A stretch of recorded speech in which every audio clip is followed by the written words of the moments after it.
Систем како систем во форма на безбеден град сметам дека е неопходен и безбедна држава за воведување на ред во сообраќајот. Меѓутоа, како тој систем ќе се имплементира и користи и дали имаме соодветни услови, тоа е веќе друга работа.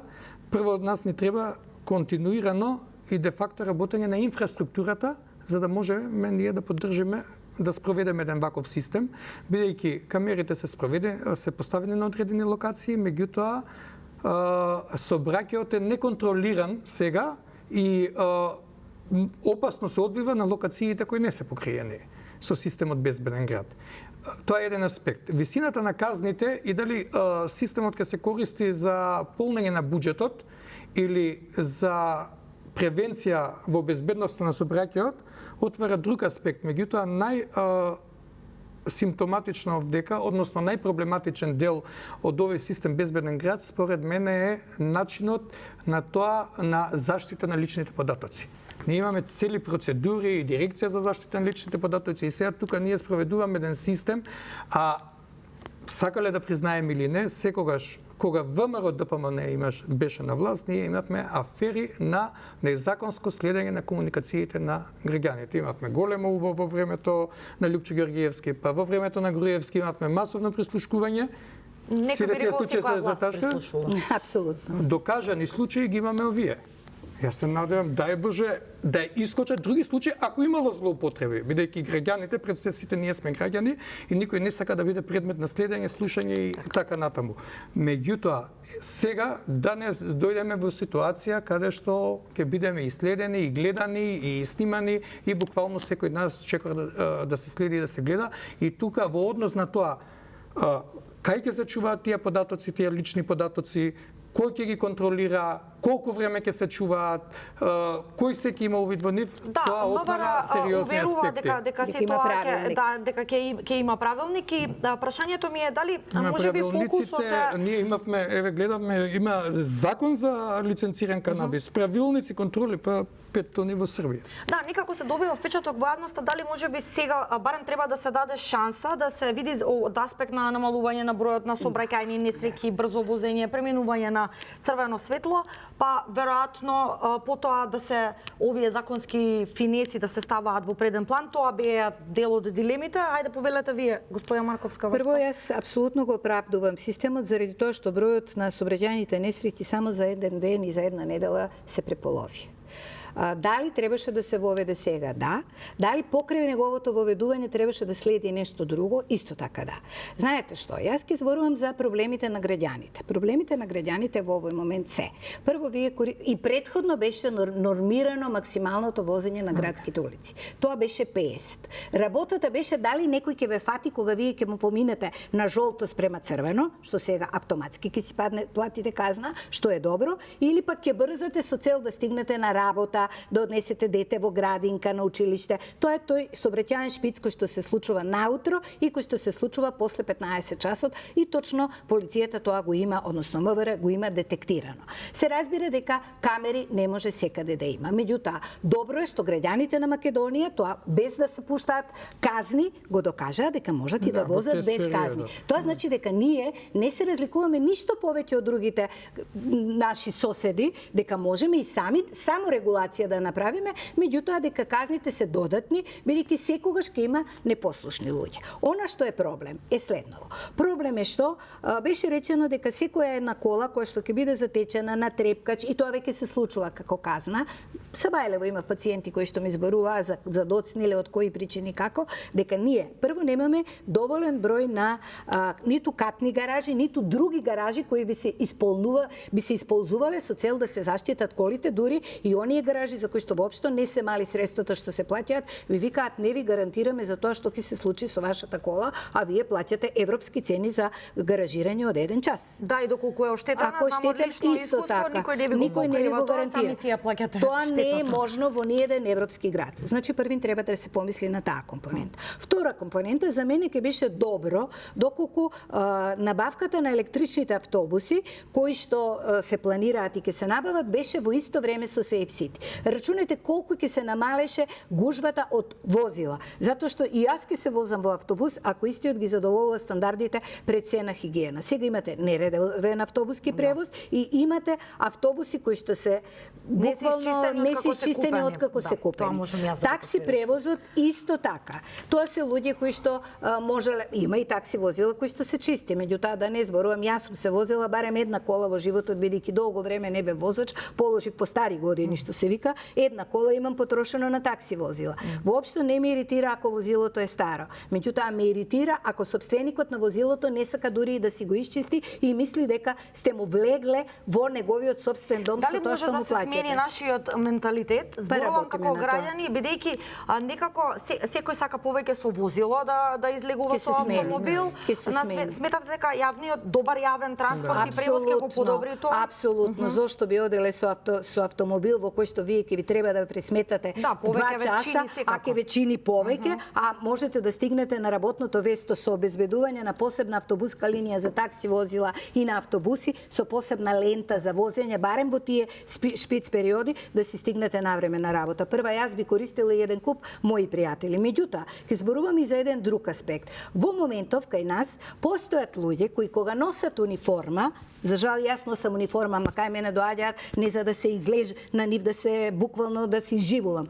Кои кога ќе облечат униформа, дури да не направите никаков прекршок, буквално може да си живуваат. Тука зборувам и за представници на полиција и за представници на царина. Самото тоа што облекле униформа веќе им дава моќ дека тие може да се однесуваат со вас секако. За жал не може така. Тие тоа се некои наследени времиња. Да, и тоа е интегритет на личност. Тоа е интегритет, ама тоа е психолошки тест за тоа кој све треба да работи во комуникација со луѓе. И тука е најтешка работа. Ја не ги оправдувам ни докторите. Ако некој почне да вреѓа пациент, па тоа не е негова работа да го вреѓа. Никој не дошол никого да види. Дошол да си ја заврши работата за што на крајот на криштата и тоа е платен. И тоа не се случува или помалку се случува во лекарската фела, за разлика од полиција. Вие кои ќе видите, поготово зборувате со повозрастна популација. Тие кои ќе видат полиција не зборуваат за некој кој што ќе ги заштити, барем се уште немаме во нашата свест такво чувство. Туку зборувате дека леле ке ме казни. Ако поминете на царина исто заради тоа што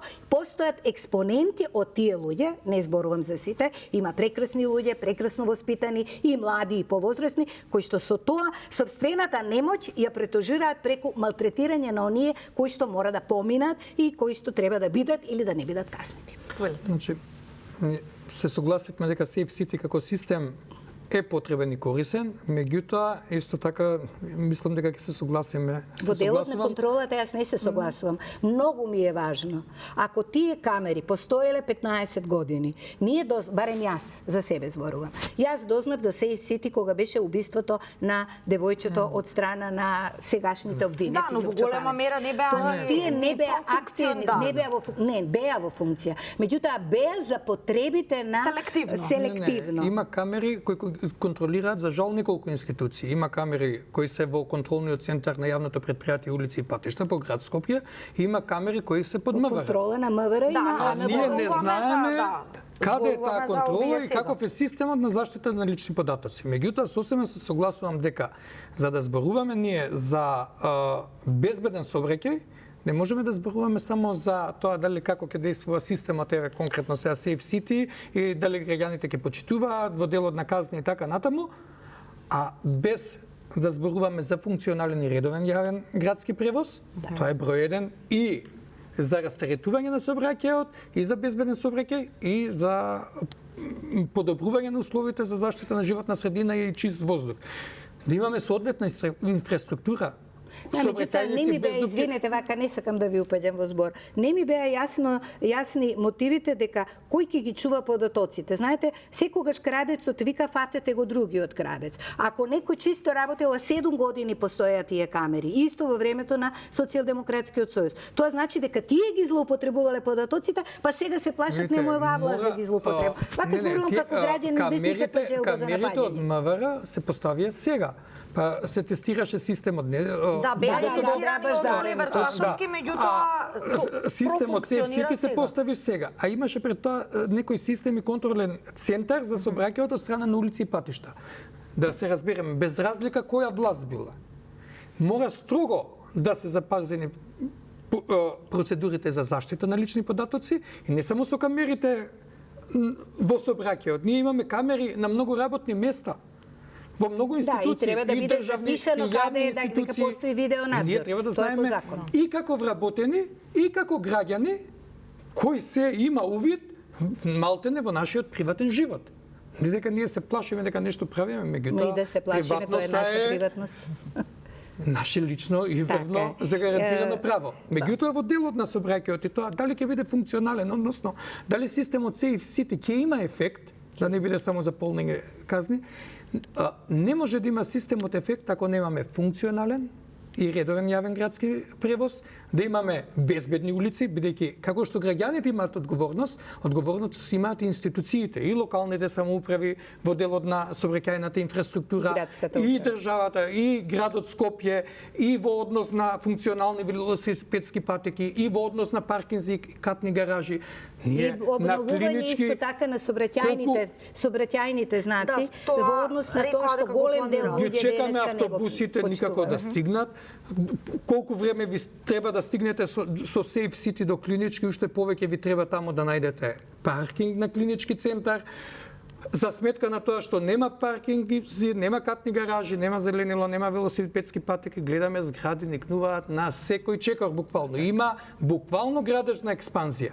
И тука не Safe City, не знам каков систем не може да ни помогне ако... Да, добро. Од она што барем, еве, гледав дека од МВР го лиферуваат како податоци, дека нели се задоволни и целта била постигната со оглед на тоа што во споредба со претходните месеци бил намален бројот нели на меѓутоа јас денеска зборував со таксисти. Добро. Имам такси станица пред мојата ординација и ми викаат вака, апсолутно се луѓето во право, мислам во највообичаен разговор. Велат, јас ја добивам SMS пораката дека сум направил сообраќајен прекршок. Меѓутоа јас не добивам слика.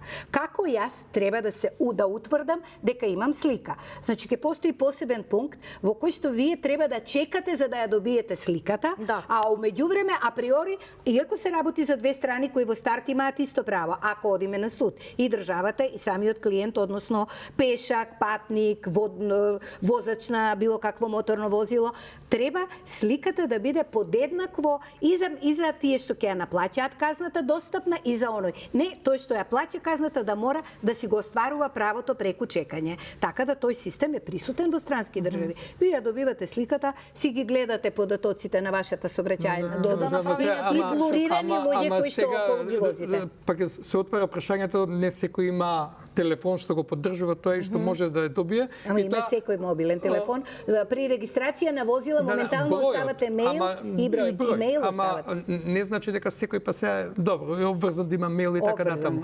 Во Европа сликата стигнува на домашна адреса преку пошта. Меѓутоа кај нас за жал па и поштата не функционира, не можеме сметките да ги добиеме. Не, ама можеби ќе се тоа е систем кој што ќе треба да се унапредува и усовршува. Мислам дека почетоците се добри и дека и намерите се добри. Дали ќе се полни буџетот, па ќе се полни сега од луѓе кои што ќе се полни. Секого ќе го удрат по џеп и после ќе се намалат казните. И тоа е тоа. Некои од гостите тука во студиото сметаат дека ако граѓанинот не се удри по џеп, нема да е свесен за Не е точно. Намалувањето на бројот на прекршоците од една недела до втора и оставањето на свеста на луѓето без праќање на SMS го докаже спротивното. Јас навистина многу ми е значено што луѓето знаат да почитуваат дисциплина, само треба тоа нешто да се канализира без политика на двојни аршини и со подеднакво казнување на сите. И тука треба да се избегне таа селективна правда, бидејќи веројатно сега не сум сигурен, ама мислам дека и системот Safe City поддржува таблици кои не влегуваат во тој систем на казни, така да веројатно и во системот Safe City се внесуваат службените возила, ако мислите на нив, инаку возилата на МВР не може да влезат, оти вршат. Кога ќе почнеме кај нас, кога ќе се почне со исклучоци, секоја што почнува со една намера, а потоа завршува диазапора. Добро, наводно да се надеваме на позитивната интенција. Ќе видиме. Добро, споменавме висина на казни реакции, од друга страна додека еве се занимаваме и со овие теми, постојано се бара повисоки плати за работниците. Она што исто така деновиве трае се протестите на Сојузот на синдикати на Македонија кои што бараат повисока плата и воспротивно најавуваат протести. Сега има некои разговори, но оно што ме интересира еви како поранешни пратеници, но пред се како граѓани, ако од една страна се имаат предвид високите цени генерално за живот во Македонија, од друга страна како гледате на овие барања, дали сметате дека 600 евра минимална плата господја Марковска може да издржи државниот буџет и евентуално да биде зголемено доколку падне договор, иако сега уште официјално нема таков. Видете, тој што дава секогаш да мисли дека дава многу, тој што прима секогаш мисли дека е малку. Тоа е општо правило во трговијата, така да тоа е секогаш така ќе биде. Меѓутоа правото на штрајк е право кое што треба да си се почитува и во Македонија, бидејќи тоа се синдикални организации кои што имаат и своји европски асоциации, и таму донесуваат одредени правилници. Она што лично на мене ми смета, имаше една вистина кажана можеби пред 10-15 години во собранието. Знаете, вика, секоја власт има свој обвинител и секоја власт има свој синдикат.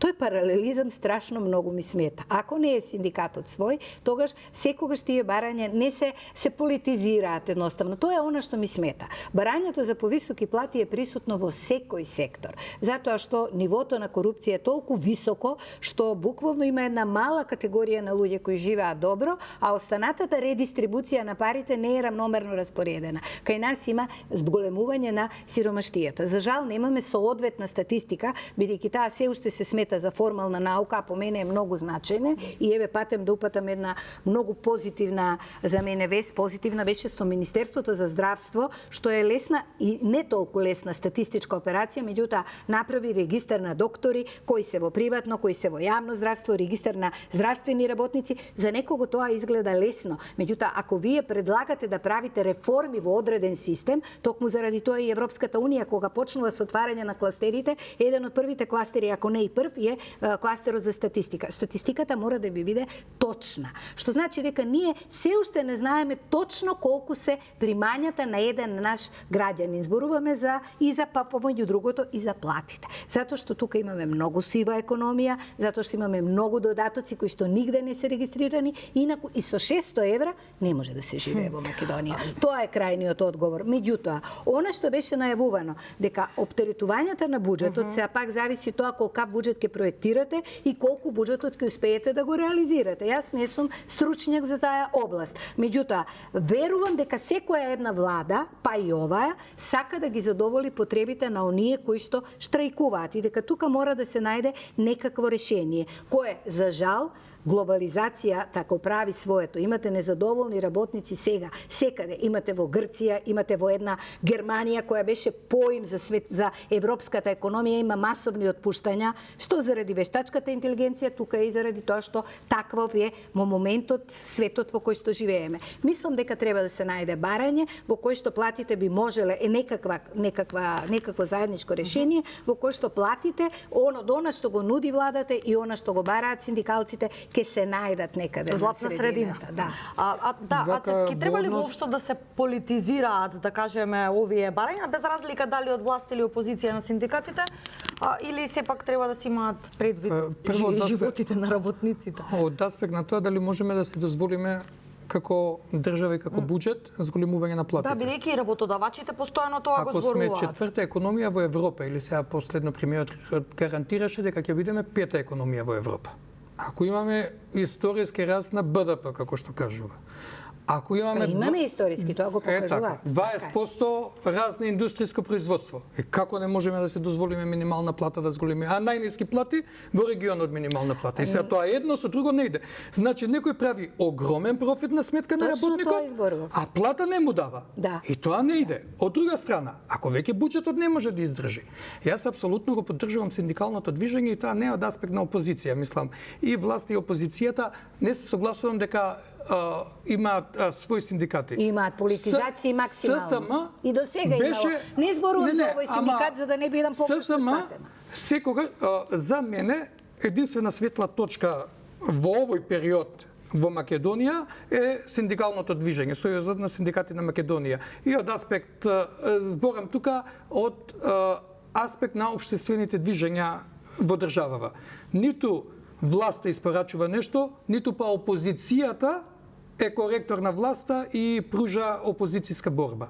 Само моментално на линија на заштита на работничките права, па и граѓанските права, е Сојузот на синдикати на Македонија и тука не сакам воопшто да политизирам, а актуелнава власт даваше безрезервна поддршка на Сојузот на синдикати на Македонија. Па имаше и протести, па се имаше протести во образование, па се постигна договор за постигнување на плати, па општ колективен договор за јавен сектор, сега што сакаат да го укинуваат. Значи тогаш на сознање на синдикатот, ако се согласи синдикатот, ќе биде укинат општиот колективен договор во една реченица. Не, сакам. ССМ тогаш беше на линија, се залагаше нели за вистински вредности, сега одеднаш бил исполитизиран.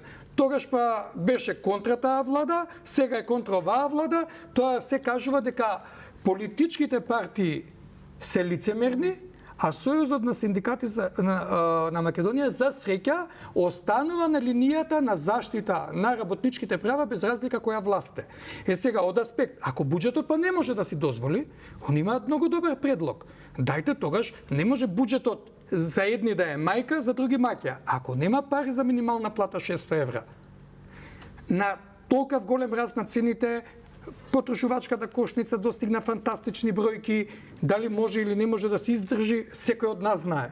И секој од дома, протестот на синдикати беше на вистина го поддржаа голем број работници. Имаше таму завидна бројка на луѓе. Тоа кажува дека луѓето се соочуваат со сериозни проблеми покрај сите притисоци да преминат во друг синдикат, да не присуствуваат на протестот и така натаму. Меѓутоа, ако состојбата во државата, сега треба да видиме или е буџетот идеме економски раст, остваруваме со невидени размери и ќе бидеме пета економија во Европа сега последни кажувања, или буџетот не може да издржи. Ако не може да издржи, прво треба да дадат пример носителите на функции кои се предводници на оваа држава, без разлика дали се од власт или опозиција, пратеници, министри, функционери и да си ги намалат своите плати. Да. Имаше една 78% им се зголемија платите, потоа па им се зголемија, ги замрзнаа коефициентите, ама не доволно, па има некои минимални зголемувања од 250 евра. Сега за нивните плати има пари, малку се во количина. Тоа е уставно, ама за платите на работникот нема. Сега Сојузот на синдикати многу добар предлог. Основицата за пресметка на платата да биде за сите иста, и за работникот, и за функционерот. Минималната плата, коефициентите за сложеност може да бидат за сите исти. Они таму нека намалат 80%, па да видиме овде малце да се даде и да се дојде до таа сума од 600 евра. Ако зборуваме објективно, споредувајќи го регионот, платите на нашите функционери се пониски од било кои други. Да, но во споредба со обичните граѓани, не.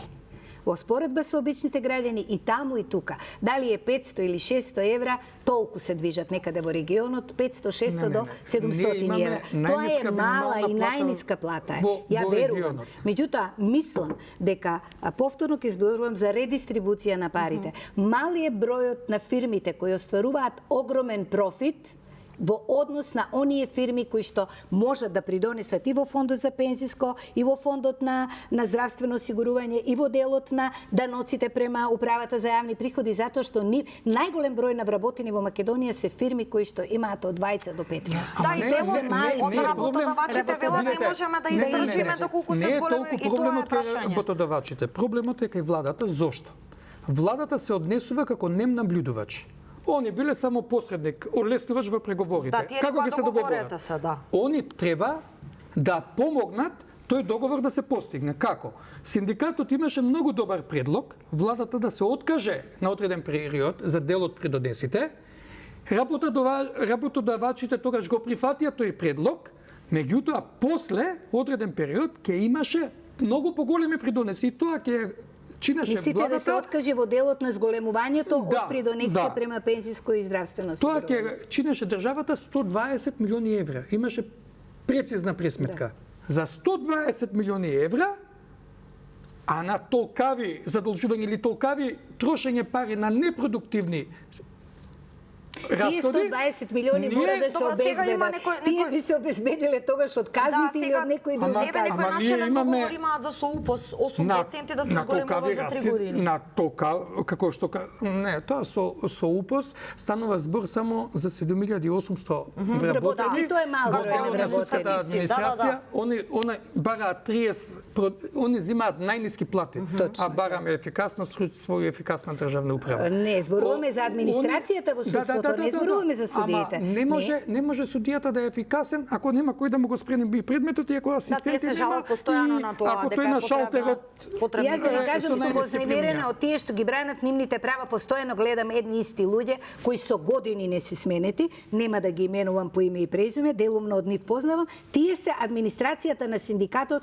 која што живее одлично, со Тоа треба да се одлични плати, размислат за вработените. сметка на оние другите кои што они наводно треба да ги се бранат. размислат вработените кој како Кој ги брани работи нивните интереси права и колку точно. придонесува за остварување на меѓутоа нивните истите луѓе ги гледам со Меѓутоа, години. УПОС бараше 30% зголемување веднаш, а сега им дава 24% По 8%. на 3 На 3 години. години, И да. мислам, Години а станува збор за 7800 вработени кои земаат Добро, најниски веројатно плати. мора да се најде Во некаков меѓувреме, заеднички јазик. со години и нема со владата. зголемување на платите во армијата.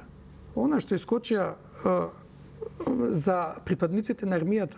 Ние збориме за армија членка на НАТО и они имаат катастрофални примања. Таа министерот што ги кажува бројките со остварени, не знам, прекувремени сати, терени, дежурства, па нешто малци им се зголемува платата, тоа или дека се е исплатено е далеко од вистината. Ревизијата кажува дека 12 милиони евра Министерството за одбрана троши годишно само за судски трошоци.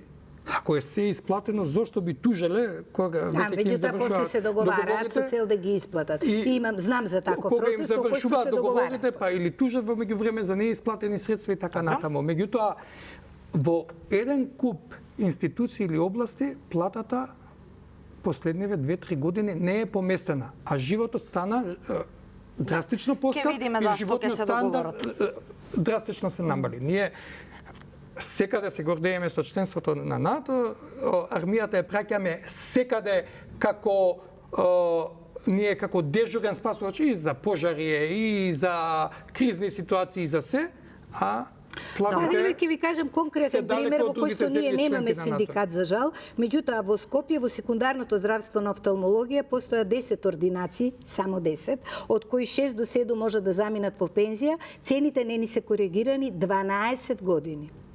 12 години. И кога ќе излеземе, ако излеземе на штрајк, бидејќи очигледно не наидуваме на одговор од Фондот за здравство, сите целокупната офталмологија, тоа е сите 10 доктори, што е смешно, заради тоа што се работи само за 10 до 12 ординации во Скопје, а Скопје е половина Македонија, немале зголемување на цените на услуги зборуваме. Не зборуваме, буџетите се минимални. Добро, Ама затоа на Фондот крај за сме, здравство ги зголеми На матичните. драстично, па и на специјалистите. Добро. Мислам дека не. Во јавното здравство зборуваме, да. По една минутка за крај еве само што прочитав, имаше вечерва ВМРО ДПМН избираше нов извршен комитет, реорганизација на партијата. Вие господја Марковска важите за критичари на едните и на другите, така да се изразам. Сега она што видов е дека нов генерален секретар е избран Драган Ковачки, според новата идеја и реорганизација Мицкоски што ја навики, нема подпредседатели, сите тие што беа досега ќе одат во извршен комитет. Да, и ќе има председател, генерален секретар и извршниот комитет ќе има. Дали сметате дека ова е добра реорганизација на ВМРО ДПМН како владеачка партија, како го оценувате воопшто? Па видите да ви кажам, кога има повеќе во секоја една институција, сега не зборуваме за партија, кога бројот на подпредседатели ќе го разводните на повеќе, вие автоматски ја намалувате нивната функција. Де факто. А кога имате еден човек кој што сепак е председател и еден генерален секретар кој што ќе ги врши работите кои што се од оперативен карактер, тогаш знаете каде лежи одговорност. Затоа што кога има повеќе, тогаш и одговорноста е помало, ти не знаете кој со кого се договарал или кој каде работил. Верувам дека се направени сонтажи, ВМРО ДПМН е познато по тоа што си прави сонтажи кај членството, кај комитетите, како најдобро може да функционираат. си постои вертикална, па и хоризонтална координација и таа функционира безпрекорно. Ова ми личи на нешто друго, се малце во држава некако обратно се случуваат работиве. СДСМ ги изгуби изборите, па не направи некои големи промени. ВМРО на две огромни победи прави промени, а премисата, нели, знаете како е, велат, нели, тимот што победува не треба да се менува. И сега или овие промени се од аспект на тоа дека владата не испорачува како што велат дека испорачува и се свесни за огромното и растечко незадоволство и кај граѓаните пред секој членството на ВМРО-ДПМН, па се обидуваат со некои внатре кадровски промени малце да направат пресврт, односно да ја сменат приказната, или Мицковски си го расчистува теренот за 2029 од конкуренција, односно го спрема теренот, ако веќе он не иде како председател понатаму да продолжува како што најави, да го расчисти теренот од конкуренција и да спреми некој свој човек, што Све е тоа легитимно право. Се е тоа легитимно право на партијите, на трепартиски. Ова што сега го прави ВМРО-ДПМН требаше да го направи Социјалдемократскиот сојуз. Уште ли сметате дека сегашното руководство на СДСМ треба да поднесе оставка или сметате дека Сметам дека во најмала рака сегашното раководство на СДСМ треба да пристапи кон механизам на гласање доверба, па да видиме дали има доверба од членството или нема. Беше на конгрес или беше не, конгрес? Конгресот беше извештајот од изборите, немаше изборна точка. функција. Да, немаше точка гласање доверба на председателка. Нас председателот се бира на директни внатрепартиски избори од страна на Што многу страшно и лошо, а јас сепак навивам за тоа да доаѓат нови луѓе и таму и тука, затоа што без корективна власта нема. ДПМН ми личи дека могте и до сега, не дека не беше концентрирана во еден човек, меѓутоа вака и де факто се концентрира во еден човек кој има контрола и во партијата и во носи млад државата. кадар, што е освежување на партијата и јас мислам дека треба да има секогаш нови кои што не треба да се втурнат. Ама се ќе зависи од Мицковски и во државата и во партијата. Фала ви многу што бевте гости во Само вистина. Ви благодарам на поканата. Вам почитувани ви благодарам на вниманието и ви посакувам убав викенд. Поздрав!